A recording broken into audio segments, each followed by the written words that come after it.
So guys आपका एक बार फिर से स्वागत है हमारी लेटेस्ट कमाल धमाल amazing fantabulous out of the sky वाली वीडियो में। और देखो यार, आज हम सिर्फ एक चीज के बारे में बात करने वाले हैं और वो है WWE नेटफ्लिक्स। क्योंकि भाई जब मंडे नाइट रॉ नेटफ्लिक्स पर गया ना, तो कुछ ऐसा हो गया जिसकी किसी को भी उम्मीद नहीं थी। खुद WWE ने भी उम्मीद नहीं करी थी कि इतना अच्छा रिस्पॉन्स मिल जाएगा। तो हमने सोचा क्यों ना इसकी अच्छी और बुरी चीजों को अभी इंक्लूड कर लिया जाए और देख लिया जाए कि भाई कैसा रहा ये शो, कितने लोगों को पसंद आया और कितने लोगों को नहीं भी आया, कि ये नेटफ्लिक्स वाला शो WWE के लिए काम किया भी या फिर नहीं। यहाँ भी WWE अपने टीवी वाली ऑडियंस को छोड़कर बहुत बड़ी गलती कर दी है। तो इस वीडियो को एंड तक देखते जाना, आपको आपके सारे सवाल के जवाब बस यहीं मिल जाने वाले हैं। चैनल को अभी लाइक एंड सब्सक्राइब कर दो अगर ऐसी कमाल धमाल वीडियो देखना चाहते हो तो।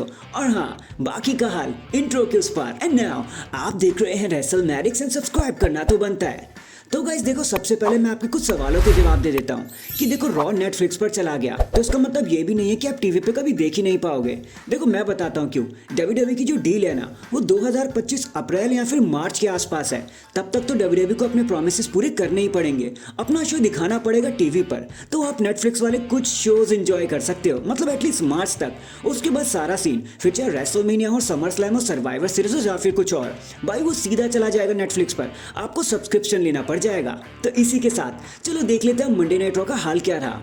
तो सबसे पहले हमें द रॉक देखने को मिले। द रॉक ने आते ही सबसे पहले हमें सबसे बड़ी न्यूज दे दी कि 17,000 के आसपास लोग इंट्यूट डोम में आए हुए थे। यहाँ तक कि WWE को सबसे बड़ा गेटवे भी यही मिला। लोगों ने तबाही मचा दी थी शो की टिकट खरीदने के लिए। इतना बड़ा और इतनी हाइप पर चला गया था ये शो।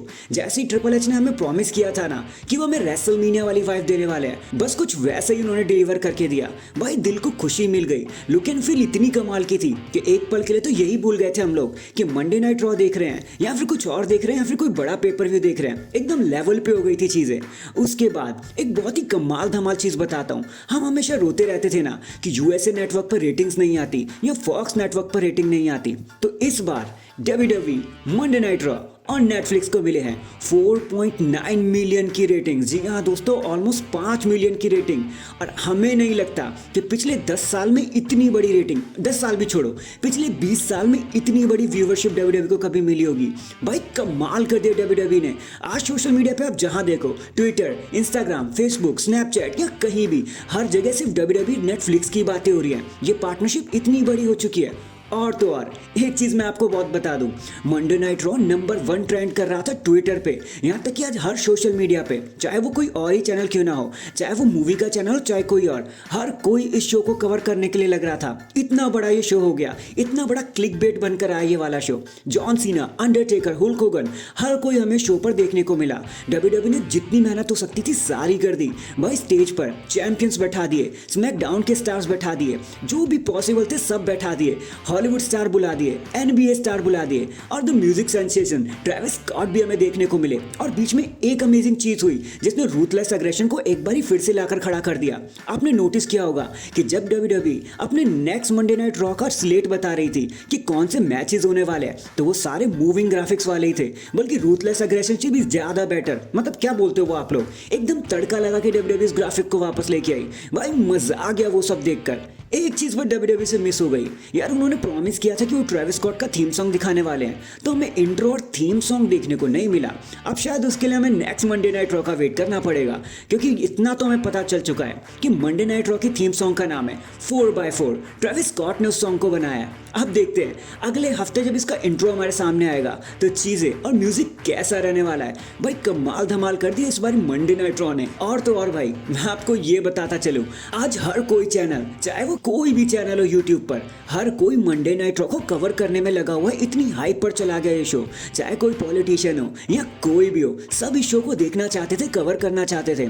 और तो और मंडे नाइट रॉ नेटफ्लिक्स की पहली पसंद बन गया। भाई टॉप रेटिंग में गया। टॉप 10 में जो लिस्ट आती है ना सबसे ज्यादा देखे जाने वाले शो नेटफ्लिक्स, वहां पर रॉ ने अपनी जगह बना ली। इतना बड़ा ये शो हो गया।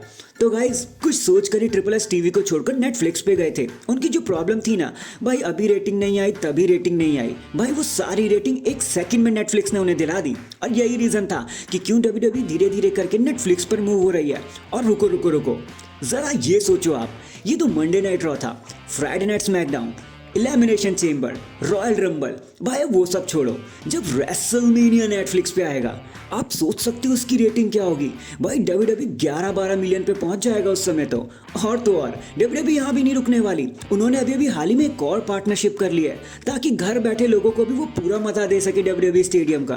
भाई नहीं रुकने वाली WWE कहीं भी। जिसके बाद उन्होंने बहुत सारे सवाल भी हमारे ऊपर छोड़ दिए कि अब रॉ नेटफ्लिक्स आगे कैसा जाएगा। मतलब देखो यार, हमें जॉन सीना देखने को मिल गए लेकिन वो हमेशा के लिए नहीं है। हमें द रॉक देखने को मिले, हमेशा के लिए नहीं। द अंडरटेकर, हुल्क होगन, चाहे कोई भी हो, हमेशा के लिए हमें देखने को नहीं मिले। तो ये देखना इंटरेस्टिंग होगा कि WWE कैसे मंडे नाइट रॉ को आगे मूव करने वाली है, क्योंकि इतना अब हम समझ चुके हैं कि WWE ने फाइनली 2019 के बाद से द रोमन रेंस को, the tribal chief, the mega star Roman Reigns को फाइनली स्मैकडाउन से घसीट कर रॉ पर बुला लिया है। देखो मैं बताता हूँ क्यों।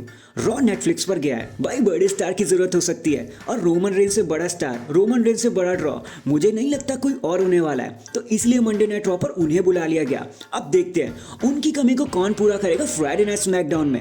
काफी खाली खाली सा लगेगा स्मैकडाउन जब रोमन रेंस नहीं होंगे, पर देखते हैं WWE कैसे मैनेज करना चाहेगी।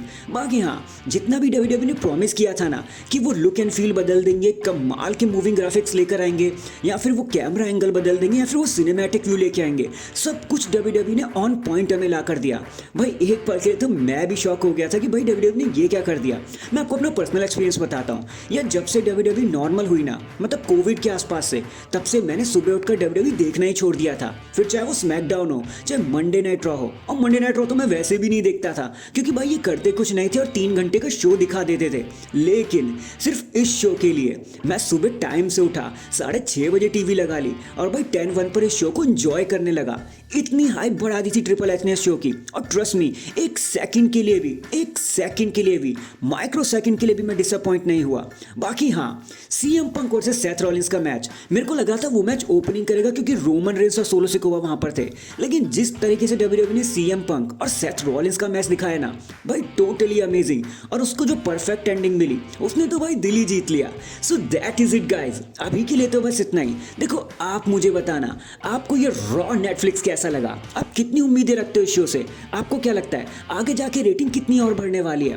5 मिलियन तक का तो रास्ता WWE ने तय कर लिया, नंबर 1 की रेटिंग पर भी आ गया, नेटफ्लिक्स का सबसे ऊपर वाला शो बन गया। आपको क्या लगता है ये रॉ और कितने टीयर्स को क्रॉस करेगा और कितने ब्लॉकबस्टर लेके आएगा? कमेंट करके जरूर बताना, और चैनल को अभी लाइक एंड सब्सक्राइब कर दो आप। तब तक के लिए मिलते हैं कुछ टाइम बाद। क्या आप जानते हो कि WWE ने जितने ही बड़े बड़े प्लान्स बनाए थे सेथ रॉलिंस को लेकर, वो सभी उन्होंने अचानक से कैंसिल क्यों कर दिए, साइड लाइन क्यों कर दिए? आई नो आप ये सब जानना चाहते होंगे, तो बने रहो मेरे साथ इसी वीडियो में, आपको आपके सारे ही सवालों का जवाब मिल जाएगा। सो चैनल को अभी लाइक एंड सब्सक्राइब कर दो। एंड नाउ आप देख रहे हैं रेसलमैनिक्स, एंड सब्सक्राइब करना तो बनता है। अब गाइस देखो, ये तो जग जाहिर है कि ब्रॉन्सन रीड का इंजर्ड होना, ड्रू मैकिंटायर का रॉ पर शो अप होना, ये एक ही सिक्के के 2 पहलू है। अब क्योंकि ब्रॉन्सन रीड नहीं है तो WWE को प्लान में फेरबदल करना पड़ा और उन्होंने ड्रू मैकिंटायर का थोड़ा सा जल्दी ही बुला लिया। लेकिन फिर इन सब में सेथ रॉलिंस का क्या लेना देना है? उनके प्लान क्यों कैंसिल कर दिए गए? तो गाइस देखो, असल में बात तो ये है कि WWE ने सेथ वर्सेस ब्रॉन के बीच में कुछ सीरीज ऑफ मैचेस प्लान किए थे, जैसे स्टील केज मैच या फिर एक एम्बुलेंस मैच। लेकिन अब क्योंकि ब्रॉन्सन रीड इंजर्ड हो चुके हैं तो ये मैच होना ऑलमोस्ट इम्पॉसिबल ही है, जिसकी वजह से WWE को सेथ के भी प्लान कैंसिल करने पड़े। वैसे WWE के एक्सपर्ट्स का तो यहाँ तक मानना है कि WWE की गलती की वजह से ब्रॉन्सन रीड डैमेज हो गए, इंजर्ड हो गए, वरना वो मेगा सुनामी लगाने की कोई जरूरत ही नहीं थी। मैच तो वैसे भी अच्छा चल रहा था। ये टोटली WWE की गलती कि उन्होंने एक स्टार को इंजर्ड कर दिया एक एपिक मूवमेंट के चक्कर में। और गाइस यही वजह है कि क्यों सेथ एंड ब्रॉन के प्लान सब कैंसिल हो चुके हैं, और हो सकता है WWE इनकी राइवलरी को रद्द भी कर दे। तो गाइस आपका इस चीज के ऊपर क्या टेक है? आप क्या कहना चाहोगे? ये किसकी गलती है, ब्रॉन्सन रीड की कि वो अच्छे से नहीं कूद पाए, या फिर WWE की कि वो चीज होनी ही नहीं चाहिए थी? कमेंट करके जरूर बताना कि आखिर गलती किसकी है। अगर चैनल पर नए हैं तो चैनल को अभी लाइक एंड सब्सक्राइब कर दो। बाकी मैं मिलता हूँ आपसे किसी और अपडेट के साथ। अब तक के लिए अपना ख्याल रखें और खुश रहें।